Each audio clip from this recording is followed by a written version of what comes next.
ხარებისა და აიას თამაშს რუსთავის შეზღუდული შესაძლებლობების მქონე პირთა ცენტრის ბენეფიციარებიც დაესწრნენ. მათი ტრანსპორტირება და თამაშზე დასწრება რუსთავის ახალგაზრდობის ცენტრმა, სპორტის ქომაგთა კავშირმა და ჩოხოსანთა საზოგადოებამ უზრუნველყო.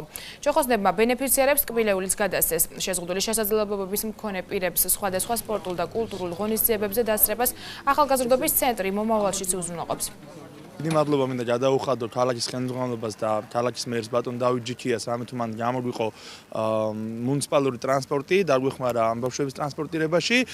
მსგავს ღონისძიებებს მიეცემა მუდმივი სახე და ყველა ღონისძიებაზე მაქსიმალურად სპორტული იქნება სხვადასხვა კულტურული სახის ღონისძიებები, აბსოლუტურად ყველა ღონისძიებას დავაპატიჟებთ ჩვენ შეზღუდული შესაძლებლობის მქონე პირებს. რუსთავის სპორტის ქომაგთა კავშირის ინიციატივით რუსთავის ახალგაზრდობის ცენტრის და ჩოხოსანთა საზოგადოების ძალიან აქტიური მხარდაჭერით, ასევე ბატონი დავით ჯიქიას პატრონაჟით დღეს ვაწყობთ უკვე მასიურ აქციას და შეზღუდული შესაძლებლობის პირების მიყავს რაგბის მატჩზე საგუშე მატკივროთ. ჩოხოსანთა საზოგადოებაც მერთვებით დღევანდელ აქციაში და ჩვენი მხრიდან ქველმოქმედებას გავწევთ, ასე რომ ვთქვათ და ასევე დავუდგებით ჩვენ რუსთავის გუნდს უგებელ შემატკივრებს.